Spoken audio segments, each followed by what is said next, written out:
एक दिन वह शांतनु जी महाराज वन में शिकार करने के लिए जाते हैं। तभी गंगा जी के किनारे उन्हें एक सुंदर कन्या दिखाई देती है और उस कन्या को जैसे ही उन्होंने दर्शन किया, उसका दर्शन करके मोहित हो गए कि हे महामाई, हे भगवती, कैसे भी करके यह कन्या मुझे पत्नी रूप में प्राप्त हो जाए। लेकिन प्रभु प्रेमियों, शांतनु जी महाराज को जो साप लगा था उसके कारण उनको अपने पूर्व जन्म की विस्मृति हो गई थी। लेकिन गंगा मैया को अपने पूर्व जन्म का पता था कि यही राजा महाविष हैं, यही मेरे पति होने वाले हैं। और जैसे ही आज गंगा मैया ने शांतनु जी महाराज का दर्शन किया तो वह शांतनु जी महाराज गंगा मैया के पास आते हैं और कहते हैं कि देवी, मैं तुमसे विवाह करना चाहता हूँ। तो तभी जैसे ही शांतनु जी महाराज ने गंगा मैया से कहा तो गंगा मैया को उन वसुओं की बात याद आ गई कि उन्होंने मुझसे कहा था कि हे माँ, तुम हमारा कल्याण कर देना। तो जैसे ही इतना सुना, गंगा मैया कहती हैं, हे महाराज, मैं आप तो विवाह तो कर लूंगी, लेकिन मेरी एक शर्त है। क्या शर्त है देवी? कि मैं अपने जीवन में चाहे भला करूं चाहे बुरा करूं, आप मुझे टोकोगे नहीं, और जिस दिन आपने मुझको टोक दिया ना, उसी दिन मैं आपको छोड़ करके चली जाऊंगी। तो मेरे प्रभु प्रेमियों, आज शांतनु जी महाराज ने उनके रूप पे मोहित होकर के उस शर्त को स्वीकार कर लिया। और आज वही शांतनु जी महाराज उन अपनी गंगा को लेकर के महल में आते हैं। उन्होंने हजारों वर्ष तक गंगा मैया के साथ विहार किया। तो जब गंगा मैया को अपने पुत्रों की उन वसुओं की याद आई तो सोचा, ये मैंने क्या किया? वो तो कब से जन्म लेने के लिए इंतजार कर रहे हैं, और आज शांतनु जी महाराज से गंगा मैया ने प्रथम गर्भ को धारण किया।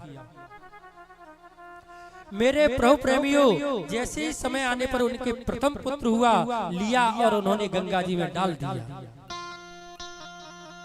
इसी प्रकार से उन्होंने एक एक करके अपने 7 पुत्रों को गंगा जी में डाल के खत्म कर दिया।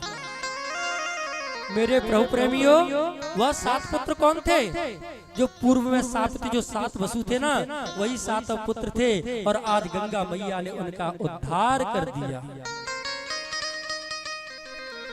आज शांतनु जी महाराज सोचते हैं, ये कैसी माँ है जो अपने ही पुत्रों को जन्म लेते ही मार देती है। अपने मन में सोचते हैं, आगे से अगर मेरे पुत्र हुआ तो भले ही मैं छोड़ करके चली जाए, मैं इसको रोक दूंगा।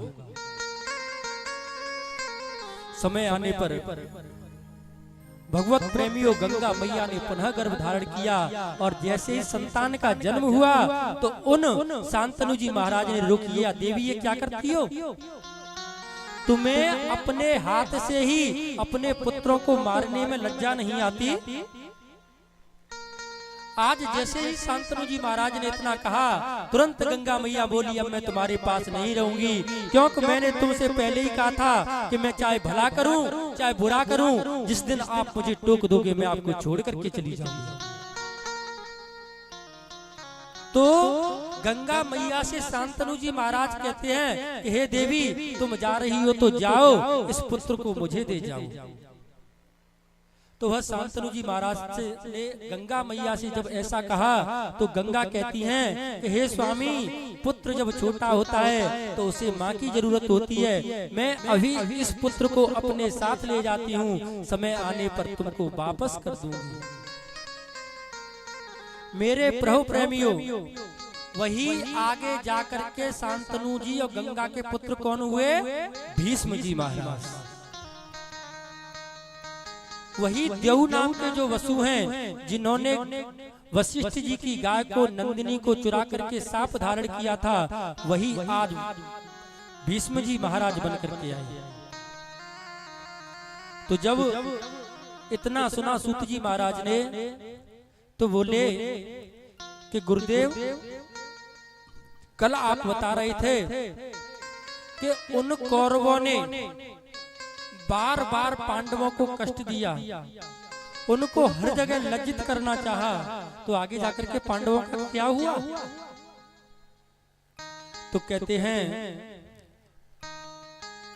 कि हे सौनक जी महाराज, कि जो पांडव थे ना, उनकी तरफ से आज मेरे कन्हैया शांति दूत बन करके आते हैं। कहाँ? हस्तिनापुर में। और कहते हैं कि हे दुर्योधन,